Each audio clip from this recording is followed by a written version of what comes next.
Alright, so I'm going to do some commentary on these 20 Azure Vaults on Tyrannical with Bursting and Grievous. You see some one of Dragonflight. The route is pretty standard. I think it could be optimized probably. The reason we're shrouding here is to just get these lashes from the back stacked up in the room and don't have to waste like singular kicks or damage or time on it. This is a great great place to use mass interrupt, for example, because they will not be timed at the same time. So basically what you do is you stun the first one and then you can mass interrupt the second one, and if someone else takes the tree you can basically easily get all the lashes by yourself. Here you should be careful about the one in the back, because you kind of need a range kick for that. And sadly that one is going off, close one. The reason why I actually want to kick these is that it leaves a huge debuff on your entire group. I'm gonna take it out. Can't say for how much it ticks, but it goes on everyone and it hurts like a fucking truck. But apart from that, it's not a big issue. So just, just kick him. This is whatever. After this, we're gonna jump down to the left. As long as you don't attack the whelps, they're not gonna trigger the other mobs, and it's gonna be fine. What I'm doing here is I'm assigning a kick to each tree. Each tree has one melee kick. That way, they will never go off for long. It is a bit messy with... Oh fuck, I'm just yawning. With all the saplings, where you can just take the trees by themselves, so try to nuke the saplings and then move. But you just rotate kicks on these, not a really big issue. They leave shit on the ground, it hurts like a truck as well at this level. Wait, sorry, this is the 21. We're gonna deplete, we're gonna go 20. So I'm just going to fast forward to that. From where we were. Doing trees again, assigning kicks to each and one guy.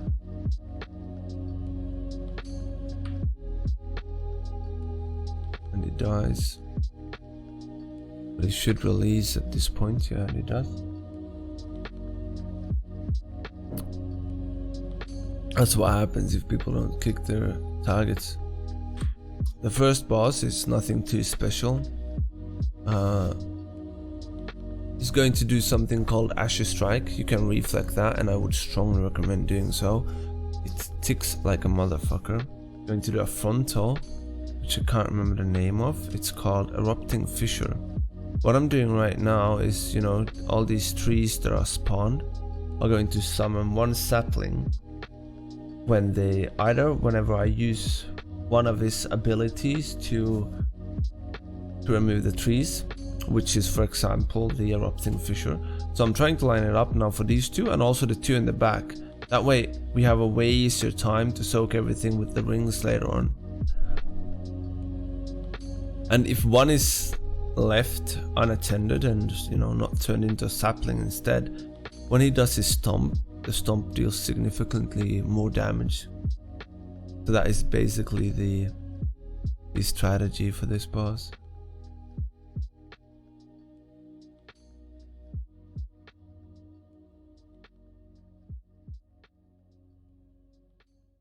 But I would strongly recommend trying to hit 4 trees with it. No matter which 4 trees it is, but helps a lot.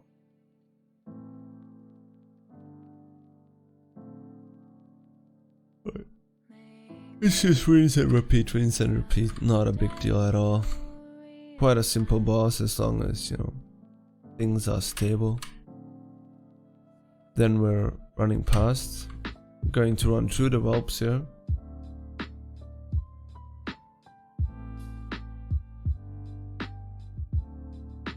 And There's no big reason to kill these. As I said, the route is not optimized. You could shroud them, skip them somehow. They're just taking time really. These are not hard mobs in any way, but their reflect is not too valuable either. And there's no really fast way to kill them, which makes it efficiently. And we just go past. On this first floor, we're going to clear the entire floor. And the only mobs to worry about really here is the crystal fairies. They do two things. One thing is the first thing that they did, which is buffing them with increases damage dealt. The second thing is a huge frontal, which deals some damage and leaves a nasty debuff, and it stacks as well, by the way. So I'm going to be very close to dying here. It's a bit of a messy thing because I think we are getting in a situation where we have forbidden knowledge going around on the ground. We're getting a frontal from the Crystal Fury and also the AoE from the Crystal Thrasher, whilst we have to clear stacks. No, that's not true. We don't have to clear stacks. It's just hurting like a truck, as you can see. Wait, or yeah, no, not true. Just very close. So that is the buff. That is increasing damage done. Should be purged.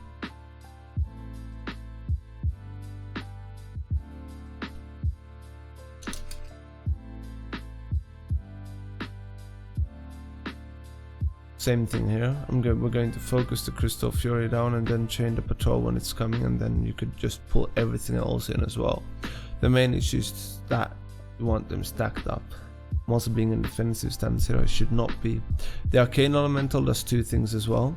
The Bolt, which is reflectable, and the other thing which puts someone to sleep. You don't have to care about the bolts too much. They barely matter. The sleep is a huge deal. They might get sleeped in a AoE thing, for example the Forbidden Knowledge. The book from the big guy, from the unstable creator, you can reflect the book. The small dragon is doing two things. Damage orb, which doesn't seem to do too much, but the other thing is a root, and you really want to make sure to kick that, because otherwise, as with the sleep, you might get sept or rooted in a horrible place, which is gonna kill you.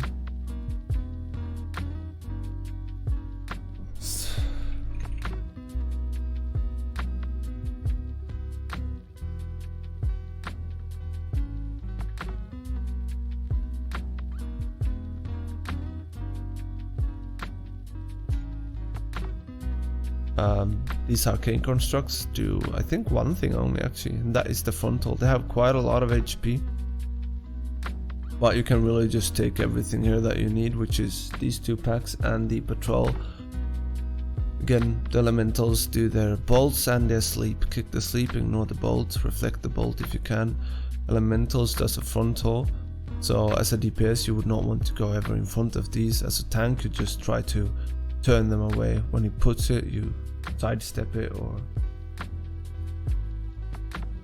outrange it.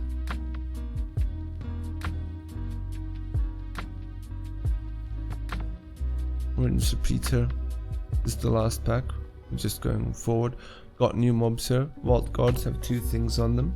Buff, which reduces the damage taken by 35% if I recall correctly. You see here, I would like to pull the patrol already, but it's got the lieutenant with it, and you don't really want that. And Camu dies because Camu sheet kick. Oh, that's rude. And the Vault Guards also does a slice, which is arcane damage. You can use spell blocks for that.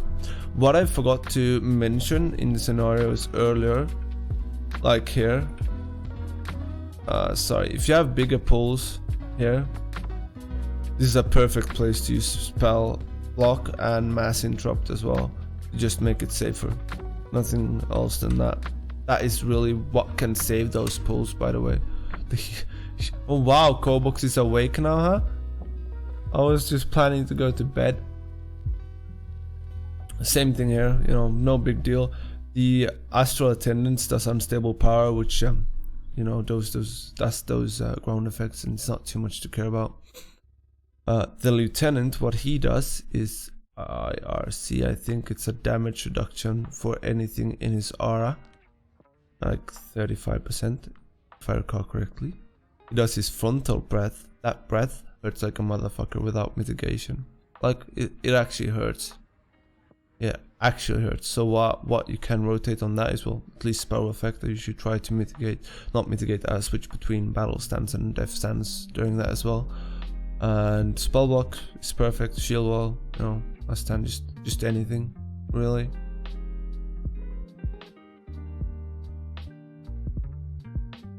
Not a big deal though. Not on tyrannical weeks at least. You could probably do all of this in one pull as long as you would get things stacked up insta, but you know, that fact that they're not is making things messy. Good. And most of these things are just spell damage, so just, you know, spellbook is huge for it as well. And I fucked up here. But it's fine. The frontal from the boss is arcane damage, so you can use spellbook, spell effect, anything. What I usually do is I place it one way to make it clear that, hey, this is my spot, guys, don't come in front. And then we just wait for the ad to spawn. He does his frontal after every ad spawn, or right before every ad spawn, and then you just charge to the ad and you join them in. But I would recommend to prior the boss and cleave the ad, because it's doesn't feel like it's needed to nuke the first ads down. The last one you obviously want to nuke. Here with a evoker healer, as in general, you should probably try to stay with your group, but as a tank you could just go freely, because you shouldn't fuck up and it shouldn't matter. And I'm doing this a bit like a donkey, just getting hit by shit. So is the monk for that matter. Oh, it's alright.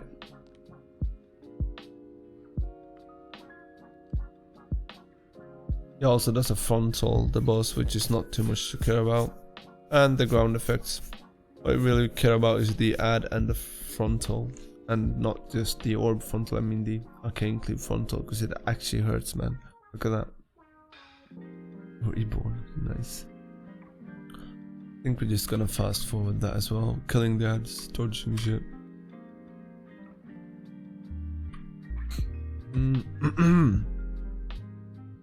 What you want to care about after this boss is done is that your healer is probably and technically, as long as your hero has mana, you could just chain pull and kill one Draconid each time. So he's drinking up, and we're giving him a few seconds, and then we're going to start the pull, because you know it's a couple of seconds until we actually start taking a lot of damage.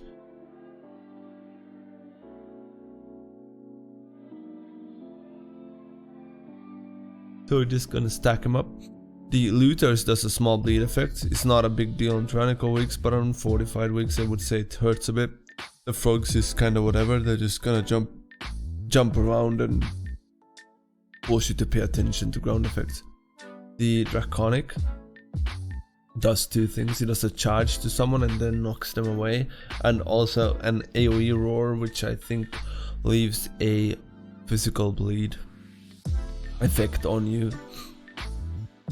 What you wanna do when you stop though is, since I think I'm gonna jump away and go pick up some mobs preemptively, and I should be clearing some runes when I'm going for that, because you know, once runes are cleared,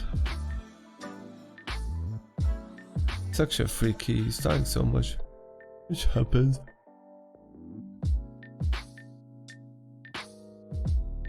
So we're just killing the draconic breaker, and now we're actually clearing this to let our monk come back and to let him get mana. I think generally I would like to chain pull faster. Drink water. Oh.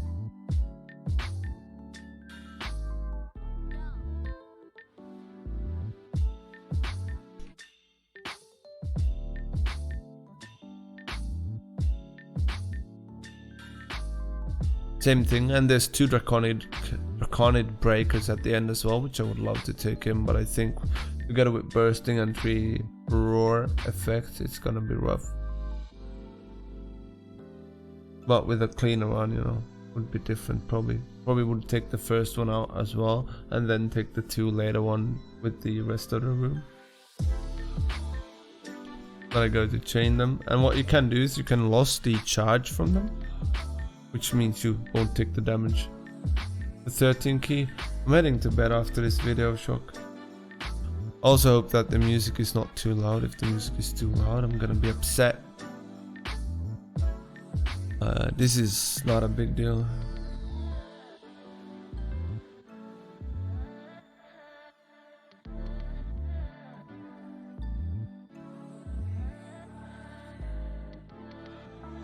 To the plea. Aw, Serp. I'm sorry, man. But I'm feeling like I want to wake up early, try to get raid done, to try to get tier sets early. This here, for whatever reason, I open my talent tree. You can see that. But I do have it on stream. Or in my Discord. I think. Letting him get mana again. You know. I'm pulling it back a bit because we want that first rune over here to be clear. And you want to care about how you're putting the frost puddles here. At higher keys, you're gonna run out of space if you're not slightly careful. And you don't want to trap someone. Like, what you don't ever want to put someone stuck behind another frost puddle. So they would have to walk through the ticking damage because they'll probably just die. Sometimes, sir. I don't know. My sleep schedule is not a schedule. That's why I'm leaving mine in the front a bit, because that way everyone else will have space to move out of theirs without taking damage from mine.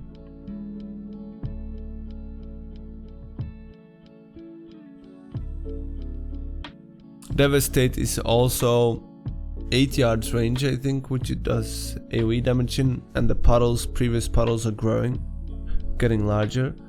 And you can, I think you can spell effect Devastate if it's ever on you, and you can vanish it, meld it, and other things, just negate its damage.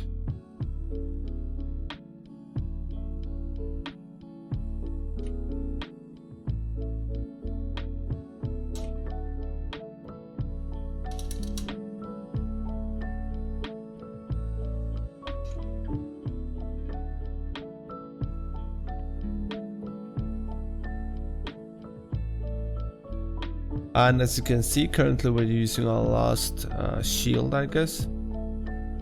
What the shield does is that it reduces the damage you take from the AoE effect by 50%. So you can technically just mitigate it as well, and you get rooted for a few seconds. But the root is not too big of a deal, I would say. And we're getting a new shield up. It's kind of time gated, the shields. So you can just keep on going with the boss forever.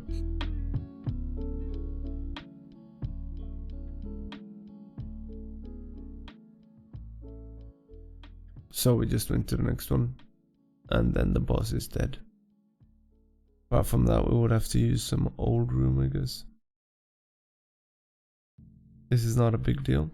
The last boss is turning out to be a bit messy for us, I think. We're letting healer get mana again, and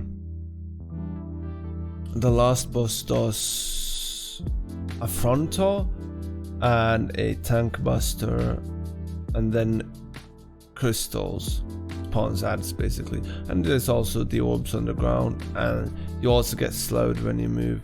That's actually quite a bit. What you kind of want to do is you want to try to use your spell effect a bit before he starts casting it, because then you'll get it up for the next one.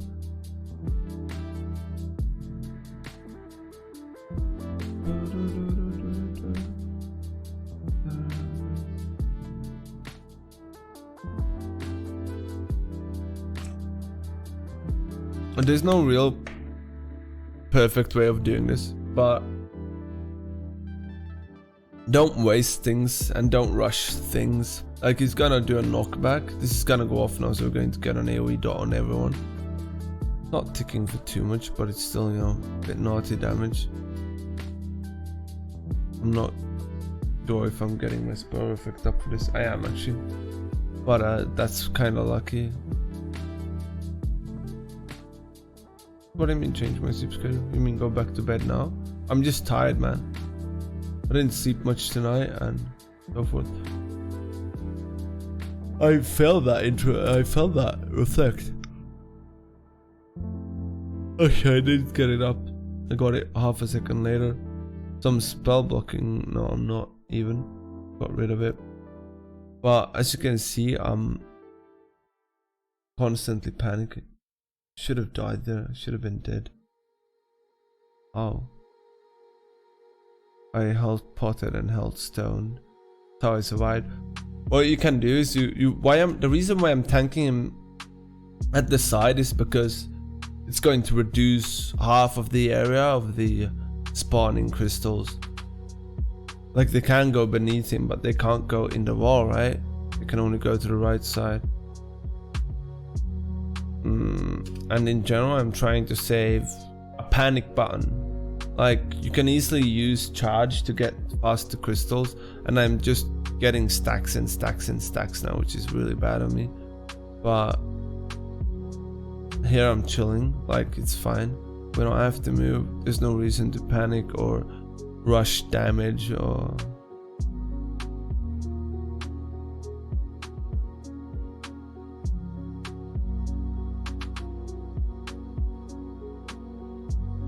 So I've got my leap now, and then I've got stone forming again as well. And there's a ranged DPS here. You kind of want to try to pry or whatever is far away from the group. This is also a dungeon, which I would recommend probably having 2 ranged DPSers. At least one ranged DPS and a ranged healer.